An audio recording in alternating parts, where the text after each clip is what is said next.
worked the overnight shift at the cellular service provider for almost 4 years. Most people think those jobs are boring. They usually are. At 2 in the morning, you're mostly helping people reset passwords or explain why their phones won't charge. But there was one policy every employee learned on the first day. If a phone number is marked with a black tag, never answer it. No explanation. The software simply displayed a black square instead of the usual account icon.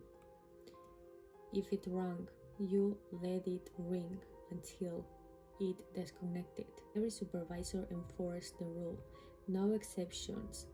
Whenever someone asked why, the answer was always the same. It's a legacy system issue. Eventually, you stop asking. 3 months into the job, curiosity got the better of me. At 3:07 a.m., a black tagged number appeared. Not caller ID, no customer information, just the black square. I waited. 1 ring, 2, 3. The phone kept ringing. Something about it bothered me. Not the sound, the timing. Every ring was perfectly spaced, not by the computer, like someone was manually pressing the call button over and over. I answered, only breathing, slow, wet, like someone had been crying for hours. I waited nearly a minute before speaking. Hello? The breathing stopped instantly. Then a woman's voice whispered, "Can you still hear the sky?" The line disconnected. I searched the number. The database froze. That had never happened before. After nearly 30 seconds, one line appeared. Account status, do not acknowledge. No customer name, no address, nothing else. The next night, my supervisor called me into his office. He closed the blinds before speaking. You answered one. It wasn't a question. I admitted it. He sighed like he'd heard the death sentence. They'll keep calling now. I laughed. He didn't. He handed me a thick binder. The oldest incident report inside was dated 1984, back when everything was paper. Every report followed the same pattern. Employee answers black tagged call. Caller asks strange question. Employee begins reporting invisible events. Employee disappears. At first, I thought someone had written an elaborate prank until I noticed the signatures, dozens of different managers across 40 years. None of the handwritten matched. The calls became nightly, always at exactly 3:07, exactly from a different number, always with the black square. The voices changed every time. A little boy, an old man, or someone laughing, someone sobbing.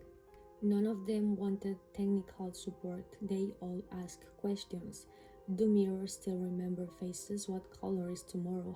Have they started replacing oceans yet? How many moons can you see? Questions that made no sense until they slowly started making sense. One night, I stepped outside during my break. The moon looked wrong, not different, wrong, like someone had drawn it from memory. It was slightly too large, didn't match. The next morning, nobody else noticed. Every photograph online showed the same strange moon. I searched old astronomy books.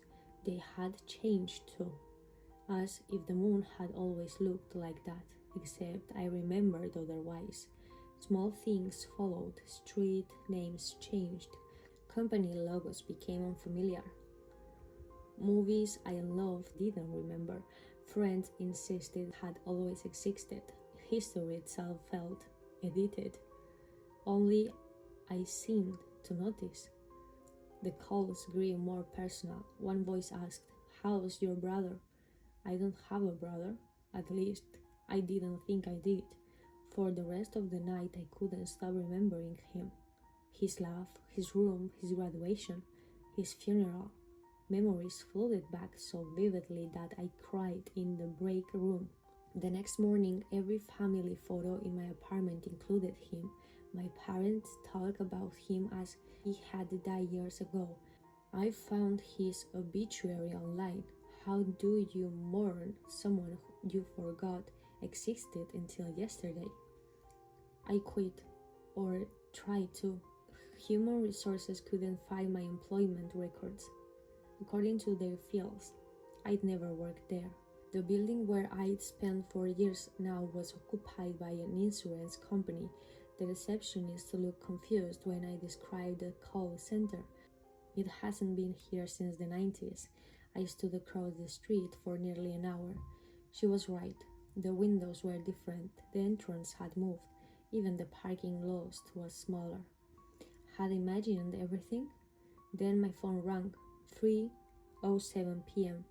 Black screen, no number. I answered without thinking. A little girl whispered, "You left before your shift ended."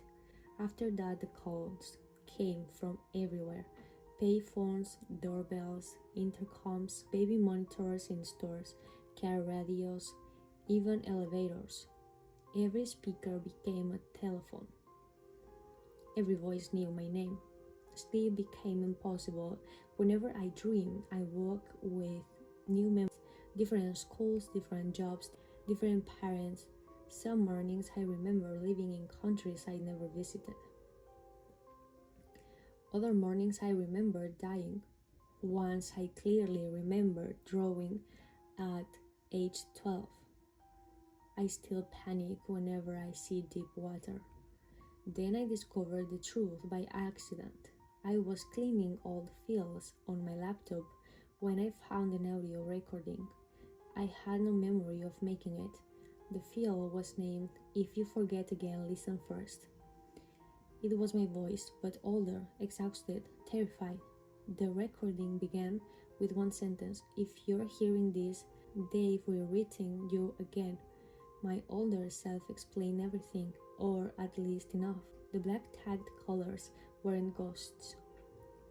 They were missing people.